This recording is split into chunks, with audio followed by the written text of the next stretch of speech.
going to be talking with an extraordinarily interesting man who I had the privilege of meeting recently and immediately said, I need to present you to my audience, and he graciously agreed to do it. We are going to be talking with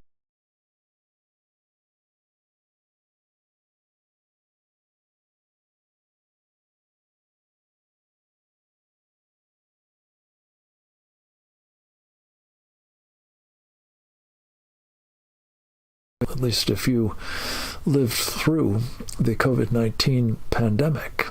We're going to dissect what happened in its course and what are the ongoing concerns about what went down then and what may be in the offing if there is another, some call it plandemic, in the works. I did want to just take a moment to set the context for this, though. I had a very interesting experience earlier in the week in which I participated in a program of our friend Reggie Littlejohn. She has just stood up a new organization called the Anti-Globalist International, and she did a about 3-hour program talking about the World Health Organization, its agenda of global governance, how that is being advanced most immediately through something called amendments to the international health regulations.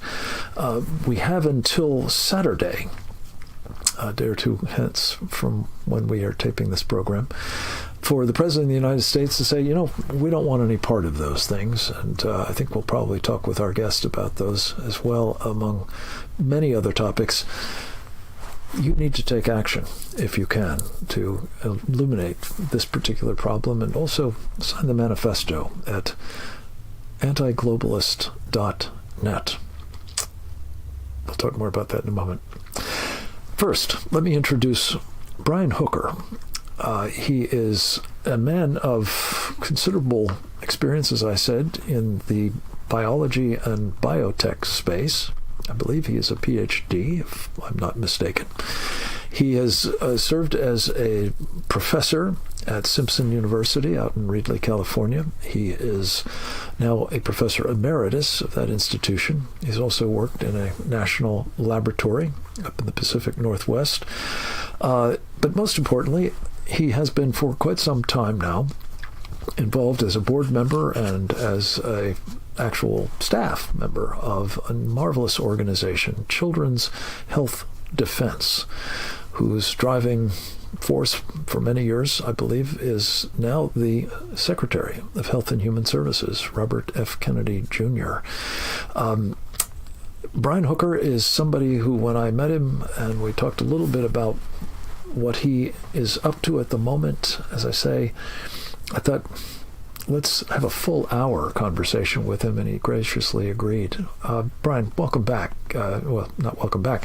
Welcome for the first time to Securing America. I couldn't be more pleased to have you with us, and thank you for giving us so graciously of your time. Well, thank you so much, Frank. It's an honor. I have done late nights because I have a special needs adult son. And I enjoy your show. I really, I'm able to tune in for Pacific time. It's a 2:00 in morning block. So you and Steve Gruber feel like old friends. Great. Well, we are now, that's for sure. Speaking of your son, when we met, I asked you about whether you believe that there might have been some connection between his serious case of autism and vaccinations. And you responded very, I think, immediately and quite insistently that, yes, there was. Introduce us to this topic, which you have described as, oh God, I apologize, which you have described as vax-unvax in a book that you've written with Bobby Kennedy, a New York Times bestseller, no less. The thesis of the book and, your life experience are what I would like very much to share with our audience. Well, thank you so much. My son was injured by his infant vaccines.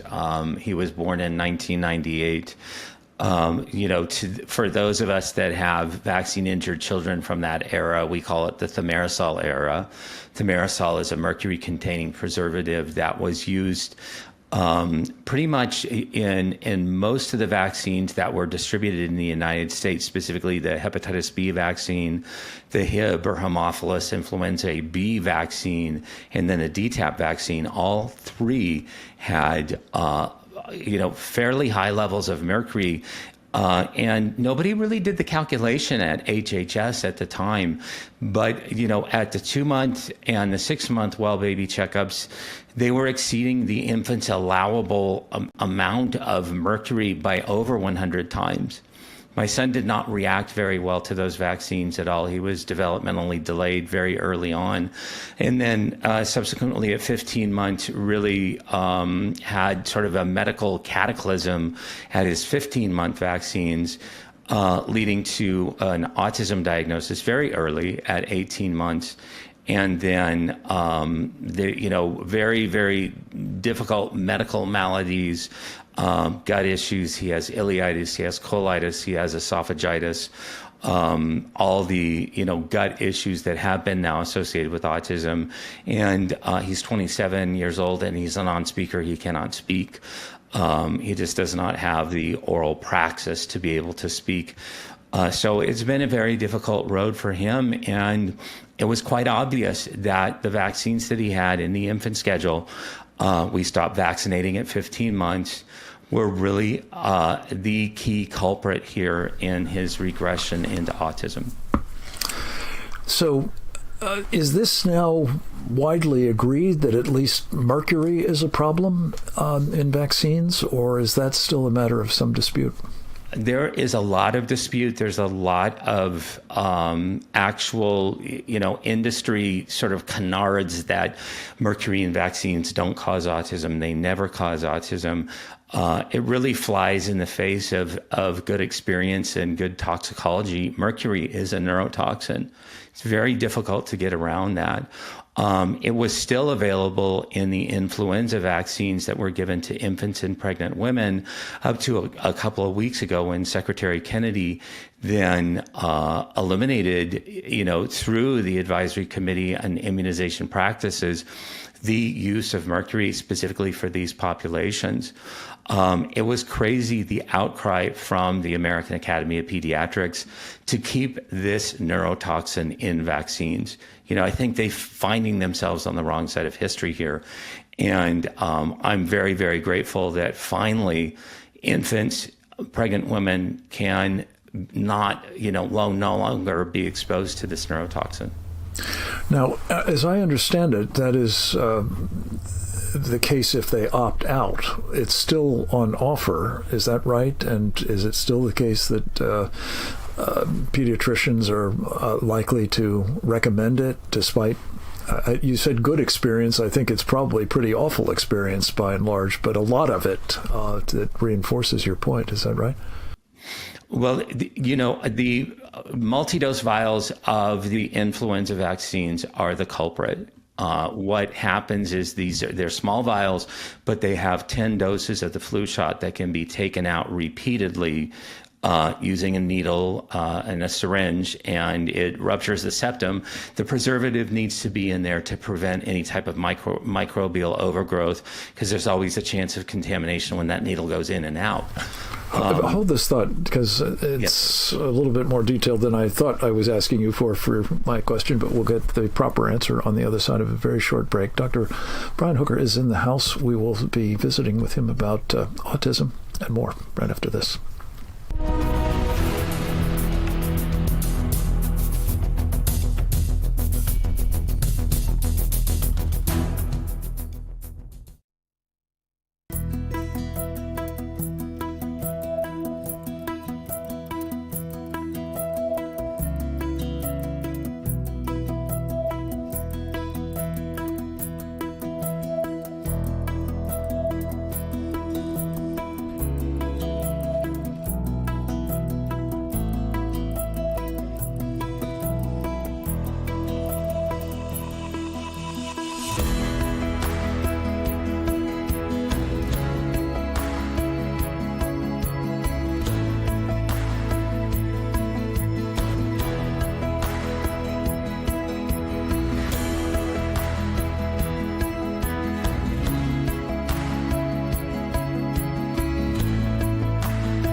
We're back, and so is Dr. Brian Hooker, the Chief Scientific Officer of a wonderful organization, Children's Health Defense.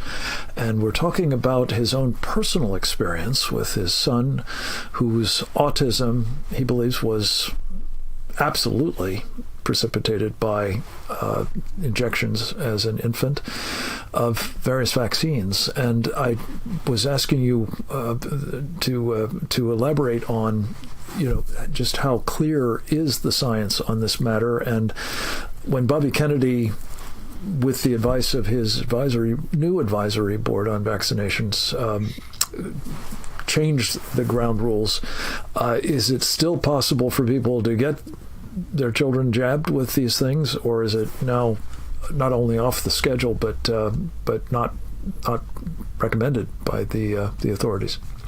It is still a possibility that an infant or a pregnant woman could get a multi-dose vial of a flu shot. That's where you would find the mercury, is in multi-dose vials.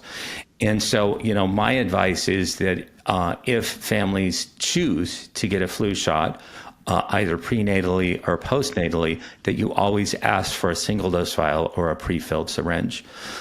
There was not a total recall of these vaccines. They're still on the shelves. And so there's still the possibility that you could be exposing your child to mercury.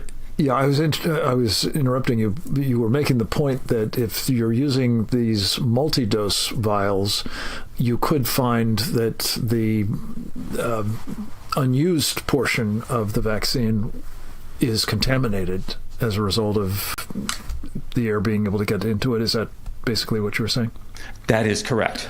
That is correct. The real problem and real culprit is the mercury, but the reason why it's there is because to prevent overgrowth of any type of bacteria that might be in the tip of the needle, it's not difficult to contaminate them. And if you're taking out 10 doses from a single vial, then there are 10 needle breaches of the septum in that vial by the time they take that last dose. So you've described briefly, and it's obviously painfully hard to get your head around the damage that has been done in your son's case.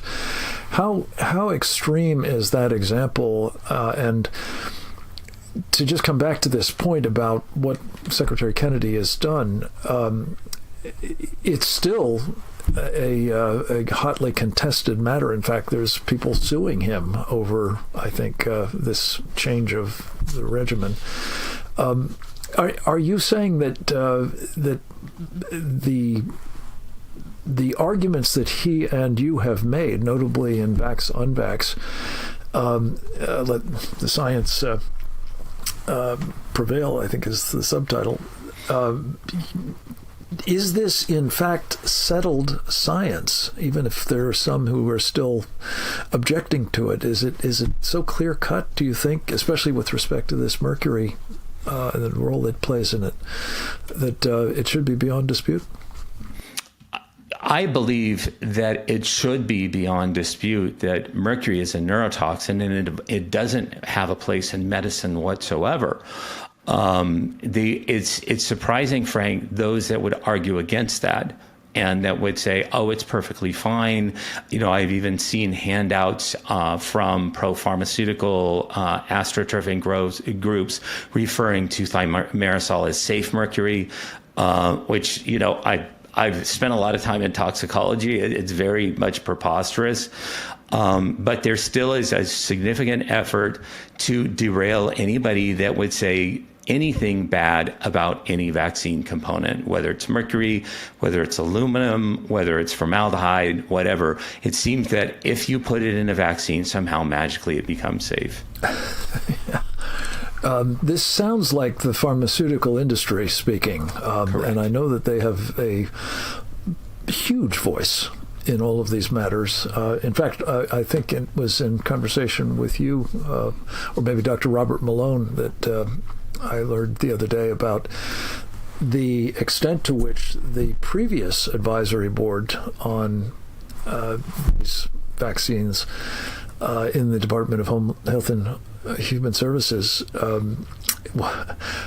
were conflicted massively by their relationships with the big pharma companies, some to the point where they seemingly have profited by billions of dollars for vaccines that they approved or recommended for approval, at least. Right. Can you give us just a flavor of that? What are you up against at Children's Health Defense and in your own, personal work in terms of this big pharma, censorship, right. thought control? I don't know how you want to describe it, but it does seem as though truth is an endangered species where they're concerned. You couldn't be more right, Frank. Very recently, just 2 days ago, Senator Ron Johnson had a hearing in the Senate on vaccine injury. And the minority side, the minority ranking member was Senator Blumenthal from Connecticut. And as we were speaking, I was sharing my story. A colleague of mine at Children's Health Defense, she was sharing her story of vaccine injury for her son. As we were sharing our stories, Senator Blumenthal's staffers were getting texts in real time from the American Academy of Pediatrics, which is a front group for the vaccination industry, essentially trying to dispute the things that we were saying.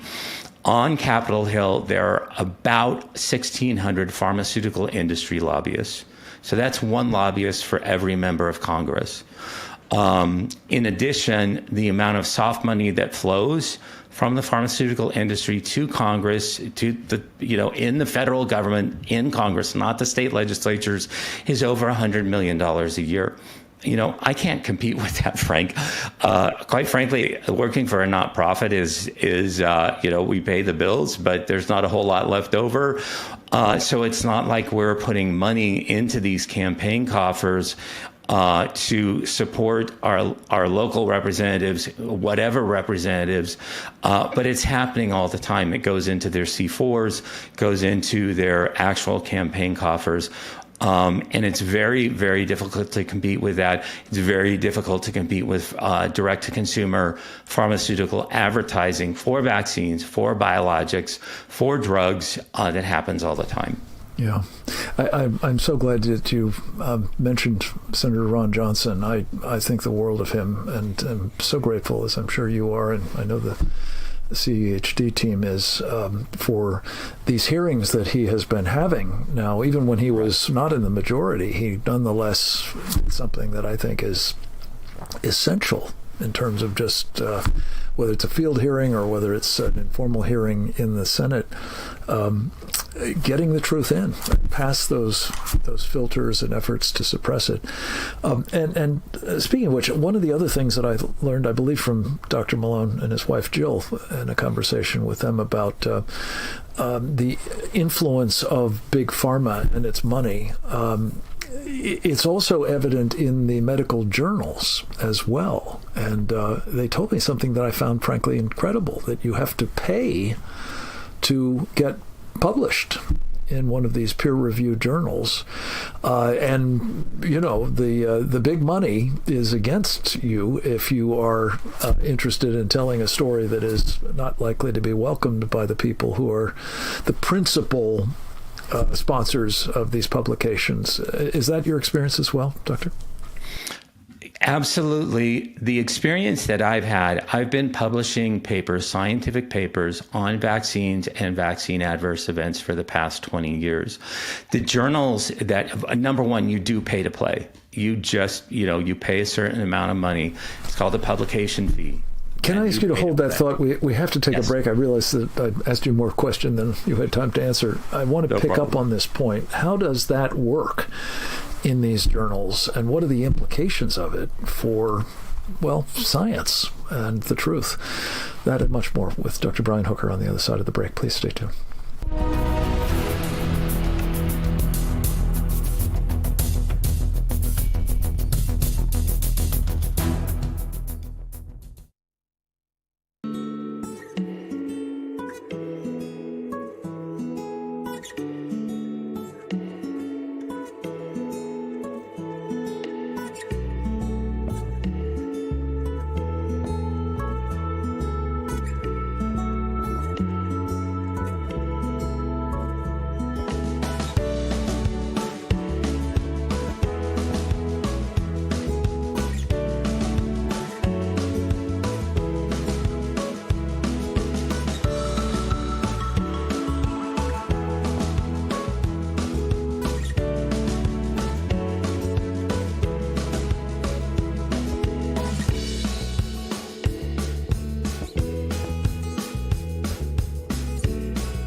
Welcome back. We are visiting with Dr. Brian Hooker, the Chief Scientific Officer of an organization I admire greatly, the Children's Health Defense. It has been a prime mover behind the work of now Secretary Robert F. Kennedy Jr., co-author with our guest, Dr. Hooker, of an important book, Vax, Unvax. And we're going to get into it a bit more in a moment. But, Doctor, I did want to just ask you to explore with me a little bit more fully. You mentioned that it is the case you have to pay to play. That is to say, publishing in a medical journal like, I guess, JAMA, the Journal of Correct. American Medical Association and the like. What exactly does that mean? What does it imply about, the truth and the science that might be impacted by such an arrangement? Well, first of all, it is, it seems to put the publication authors, those people that are writing the science, like myself and my scientific team, sort of in a very compromising position. These journals will not publish, quite frankly, the frontline medical journals will not touch anything that somebody says that is contrary to the mainstream, narrative regarding vaccinations. And so we do go to second. And who sets the mainstream narrative by and large? The mainstream narrative is really set by the pharmaceutical industry and set by, these prevailing authorities that are now, Secretary Kennedy is doing his very, very best to unwind. But for an HHS and for the agencies in HHS that by and large have been captured by the pharmaceutical industry. Captured is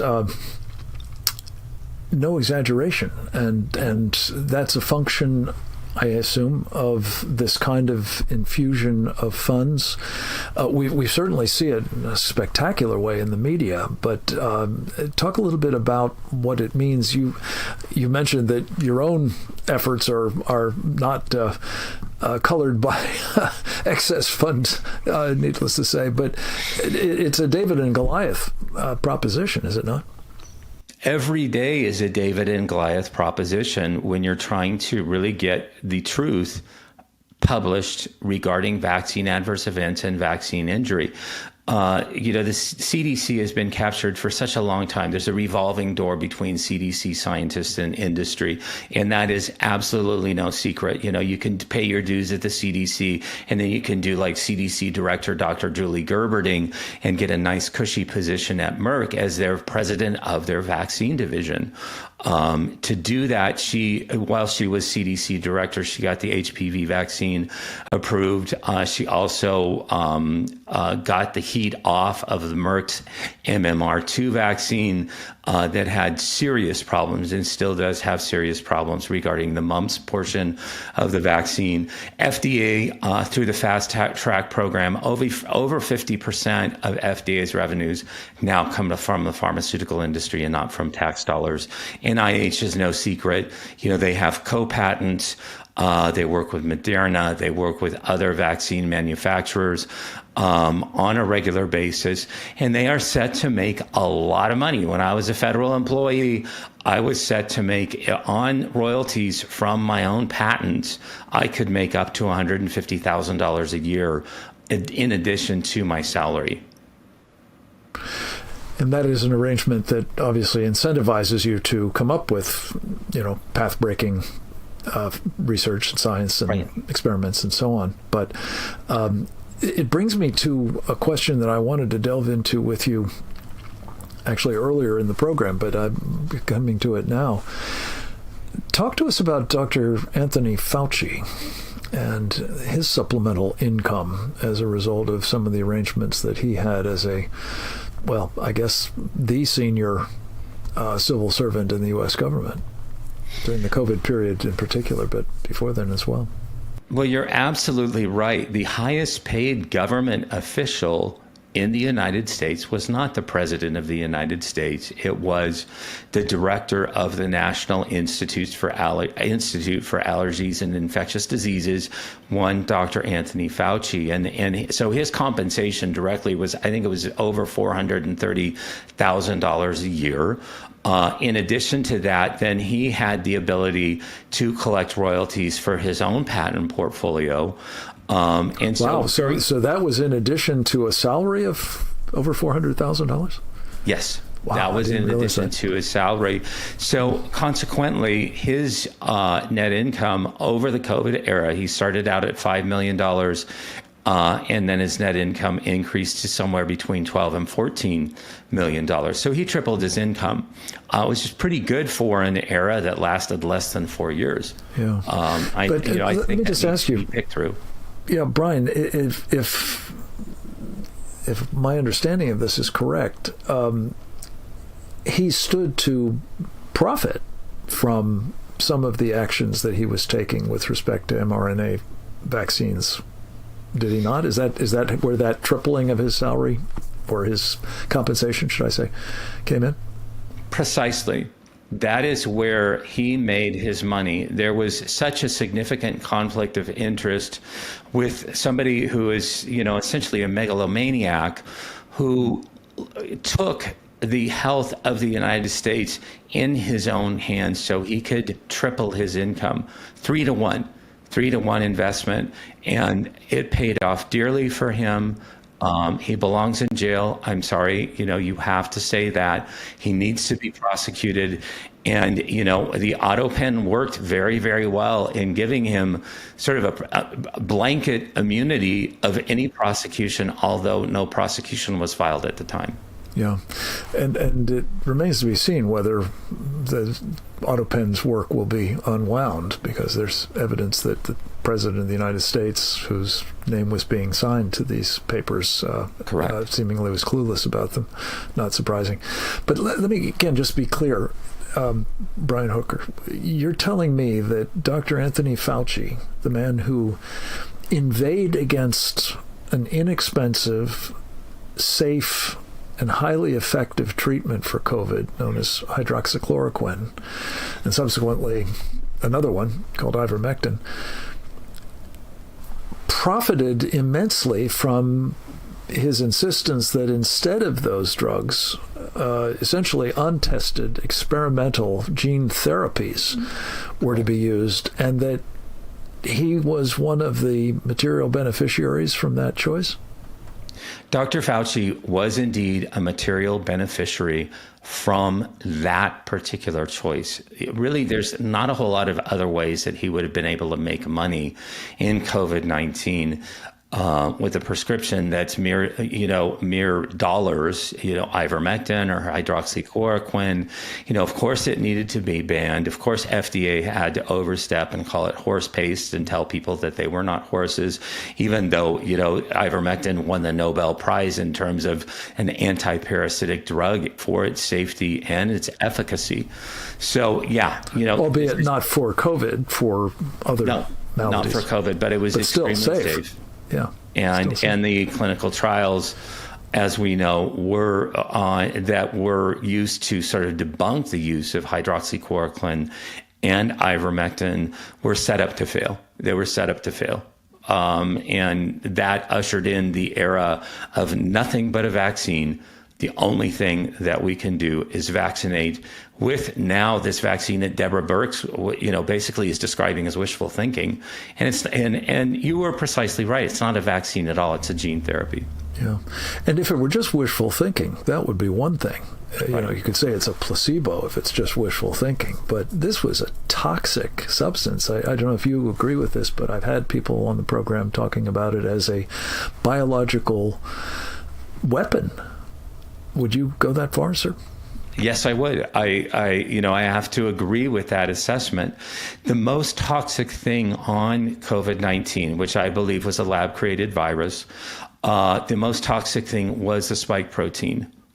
There were many others. Even if you had chosen to take a vaccine, the coat protein around the virus that had nucleocapsid proteins in it would have been a much better target in terms of a safety profile. But they basically took the toxin off of the COVID virus, genetically engineered virus, genetically engineered toxin, and then they took the genetic code in order to make that toxin.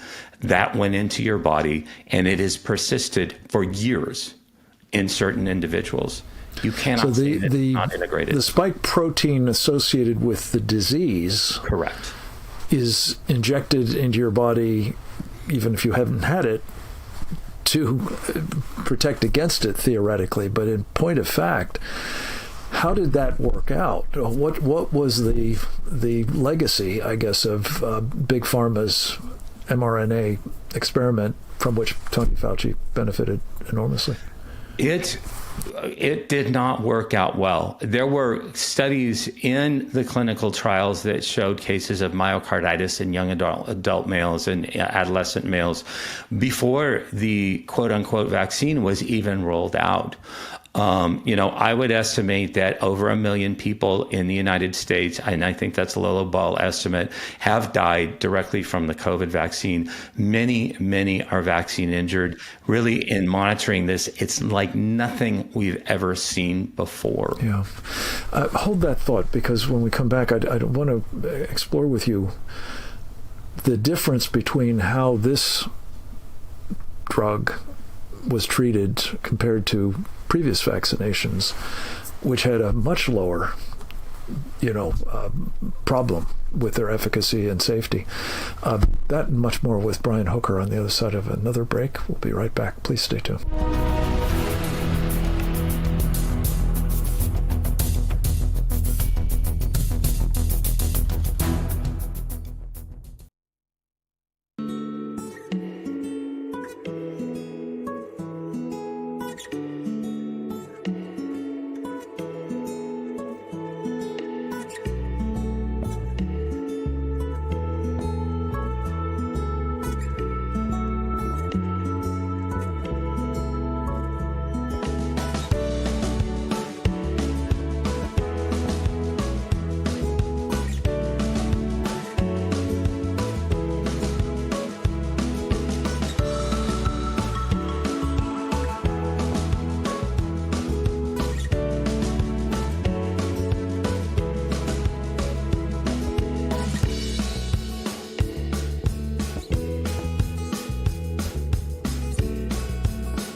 We're back with Dr. Brian Hooker. He is the Chief Science Officer of the Children's Health Defense, a wonderful advocacy group that has been, much maligned for some of its stands over the years. But I believe that with the passage of time and hard experience, by and large, they've been proven right. And I'm sure that that is in no small measure thanks to the work of the Chief Scientific Officer, Brian Hooker.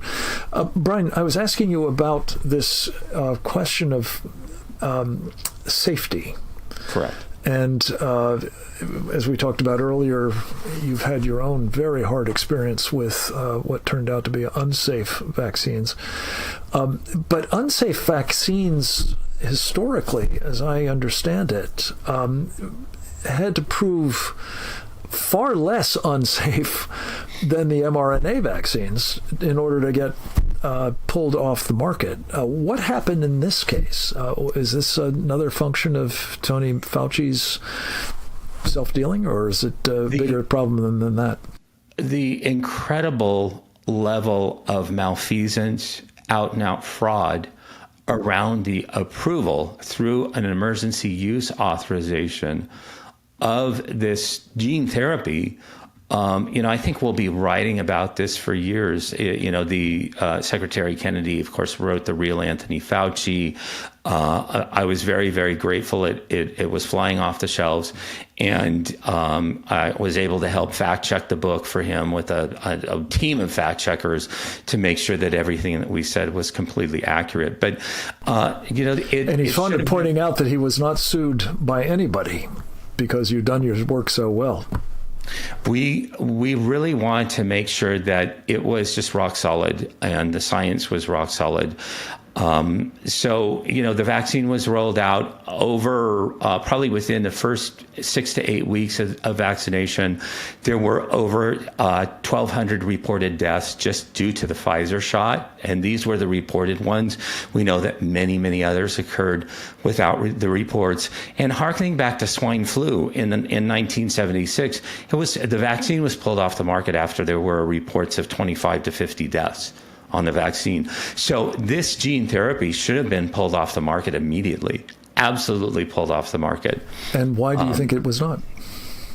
Because it was very, very lucrative for Big Pharma. It was very, very lucrative for Pfizer. It was very, very lucrative at the time for the FDA. And I think that we were all participating in a grand medical experiment that, fortunately, because of my family's early experience with vaccines, we opted out. But seeing people, die suddenly from heart attacks that are in their teens, 20s, 30s, this is really unprecedented. We've never seen anything like this. But you were working for an outfit that did not punish you, let alone terminate you, because you decided to opt out of this jab. An awful lot of other people, including, people in government, as you were previously, were not given that option, were they? And suffered greatly in this course, either because they did actually get jabbed and had difficulties, or because they had lost their jobs, and in some cases were, terminated from the military. Correct. With an unfavorable discharge. One other piece of this that I just want to touch on, Dr. Hooker, is our friend Naomi Wolf led a project that I think your folks have been very much involved with, a sort of crowdsourced investigation into documents that Pfizer had hoped to keep sealed for 75 years. And a judge wisely said, no, bring it. And to hear her tell it, the expectation of Big Pharma was that, it would be 75,000 documents or something like that. Nobody would get through it, but they did by this division of labor. And talk a little bit about what they found that Pfizer knew about its vaccine, and nonetheless brought to market and kept on the market long past its, this production of documents is still going on. Pfizer is still meting out information, and Dr. Wolf was not able to herself continue to sponsor this, but it's still being crowdsourced. and more information is coming. First of all, they lied about the mortality rates in the vaccine arm and in the placebo arm. Indeed, there were more deaths in the vaccine arm than in the placebo arm. There were more cardiac deaths by 4 to 1 in the vaccine arm. So we knew, right away that something was going on with things like myocarditis, pericarditis, endocarditis. And how about pregnant women? Pregnant women were never really officially tested for the vaccine, but when they rolled it out, they recommended it straight away to pregnant women. The women who were pregnant, who became pregnant during the Pfizer trial, were excluded from the Pfizer trial. There were many, many miscarriages associated with the vaccination arm versus the placebo arm. And, I fear for those individuals. I fear for vaccine preconception, vaccine prenatally, and then also the postnatal vaccine, even the Novavax vaccine that was recently approved. The spike protein shouldn't be nowhere near a human body, period. Doctor, we have another break coming up. Let me just introduce the topic. There is, as we speak, a very concerted effort being made to empower the World Health Organization to have sweeping authorities in the person of its Director General, to the effect that, unlike the present arrangement, which is more or less a voluntary one, under amendments to something called the International Health Regulations, this fellow, now Dr. Tedros Ghebreyesus, would have the authority to declare a public health emergency of international concern on his own authority, completely unilaterally, and direct what must be done about it. When we come back from this very short final break, I want to ask you, does that sound like a good idea, given how Tedros Ghebreyesus comported himself under this voluntary arrangement in the COVID-19 cycle? And if not, would you agree that we ought to have nothing to do with these international health regulations? A question that is to be put to President Trump as we speak. We'll be right back. Stay tuned, folks.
Welcome back to this final installment of a very informative, if quite chilling, discussion with Dr. Brian Hooker, the Chief Scientific Officer of Children's Health Defense, a man with extensive experience in biology and biotechnology and vaccines and not least autism in his own family, as a matter of fact, as a result of mercury and children's vaccines.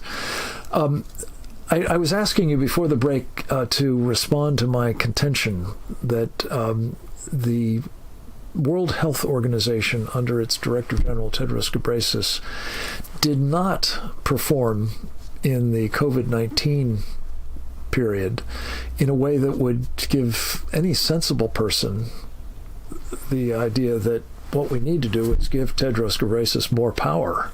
And yet that's what the globalists have in mind.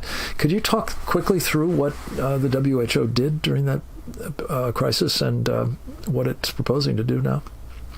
Well, first and foremost, they did not treat the early treatment really worked with COVID-19, and we have individuals, people that I hold in such high regard, like Dr. Pierre Corey, Dr. Paul Marik, that really led the charge and were persecuted for leading the charge. And by the way, it worked with those safe, cheap drugs. Correct. Right?